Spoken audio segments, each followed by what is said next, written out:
श्रीराम जय राम जय जय राम। संत हे भगवंताची आठवण देण्याचे कार्य करीत असतात.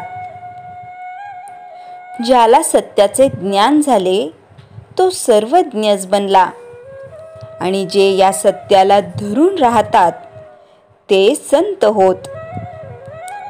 संत आपल्याला मार्ग दाखवायला तयार असतात, परंतु आपला अभिमान आड येतो आणि आपण संतांना नावे ठेवतो. एक जण संतांना उद्देशून म्हणाला, तुम्ही आमचे नुकसान करता. अपकार करणाऱ्यावरही उपकार करायला सांगून आम्हाला मेष पात्र करता. वास्तविक आपल्या संतांनी कर्मांचा ढीग पाडला आहे, पण त्यांच्या आणि आपल्या कर्मांमध्ये फरक आहे. राम करता या भावनेने त्यांनी कर्म केले. आपण मीपणाने करतो म्हणून कर्म आपल्याला बंधनकारक बनते. संतांची कामगिरी कुणाला दिसत नाही आणि आमची फक्त दिसण्यापुरतीच असते, त्यामुळे ती पुरी पडत नाही.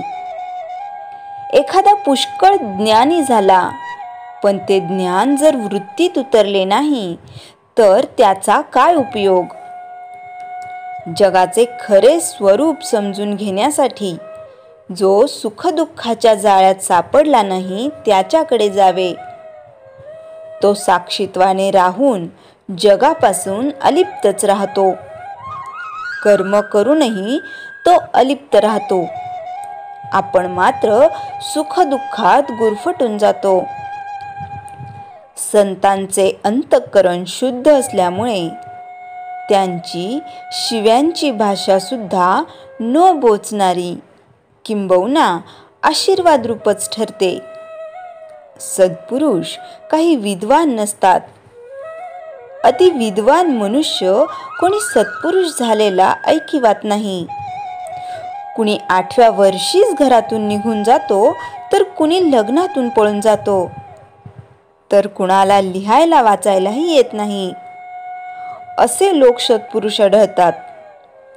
संतांनी देह सोडल्यावर सुद्धा लोकांना त्यांचे अस्तित्व भासते. लहान मूल बाहेर खेळत असते, परंतु मध्येच त्याला आईची आठवण होऊन तिच्याकडे धावते. याचा अर्थ असा की मुलाला आईचे सूक्ष्म स्मरण सतत असते. तसा भगवंताचा चटका, तशी त्याच्या अस्तित्वाची जाणीव, तशी त्याची निष्ठा आपल्याजवळ पाहिजे. भगवंताची अशी तळमळ लागली की मनुष्य वेडा बनतो.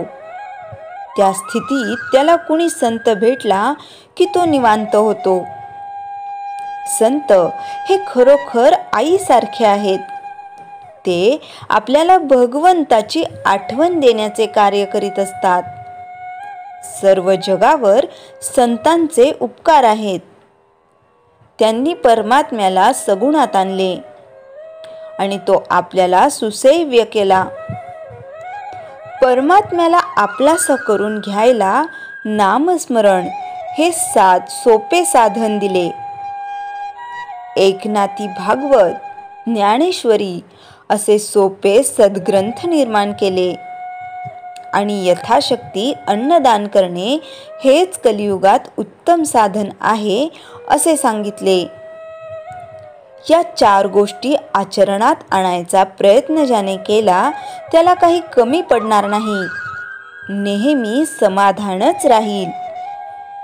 श्रीराम जय राम जय जय राम. चैतन्यवाणी. जग संताशिवाय असणे शक्य नाही. आम्हाला त्यांना ओळखता येत नाही. श्रीराम जय राम जय जय राम. श्री गुरुदेवांचे पवित्र विचार.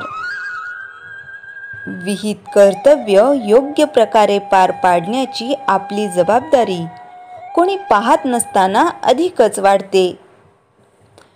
परिणामांची पर्वा न करता व कोणी पाहिल याची भीती न बाळगता जेव्हा आपण आपले कर्तव्य करतो तेव्हाच आपण योग्य प्रकारे कर्तव्य करण्यास शिकलो असे म्हणावयास हरकत नाही. जेव्हा आपण कोणाला जबाबदार नसतो तेव्हा आपले कर्तव्यच आपली साक्षी असते. आपण आपल्या कर्तव्यात कसूर केली तर कर्तव्याच्या दृष्टीने आणि म्हणून देवाच्या दृष्टीनेही आपण पाप केल्यासारखे होईल. ज्यांची आपल्या गुरूंच्या वचनावर दृढ श्रद्धा असते, जो आपले सर्वस्व गुरूच्या व्यक्तिमत्वांमध्ये विलीन करून टाकतो, म्हणजेच त्यांनी जे करून देव मिळवला ते तो करतो, जो पवित्र व निष्कलंक असतो, विरक्त आणि अनुतापी व नेमस्त असतो, तोच खरा शिष्य होय. मनुष्याच्या वाचेवर बसलेले असत्याचे थर हरिनामामृतानेच धुतले जातात. मनुष्याला स्वतःमध्ये सुधारणा करून घ्यायची असेल तर त्यासाठी केव्हाही वावच आहे. त्याला अनुकरणीय असे आदर्श केव्हाही कोठेही मिळण्यास प्रत्यवाय नाही. कारण जगातल्या जवळजवळ प्रत्येक गोष्टीपासून काय घ्यावे आणि काय घेऊ नये हे मनुष्य शिकू शकतो. एका दृष्टीने संपूर्ण जग गुरूंनी भरलेले आहे असे म्हणावयास हरकत नाही. फक्त मनुष्याला शिकण्याची इच्छा मात्र पाहिजे. मनुष्याचे मन हे स्वभावतःच चंचल आहे. जोपर्यंत ते पूर्णतः परमेश्वराच्या ध्यानामध्ये एकाग्र होत नाही तोपर्यंत त्याचे कशावर प्रेम बसेल हे सांगता येत नाही. कामवासना वृद्धपणी सुद्धा जागृत होऊ शकते.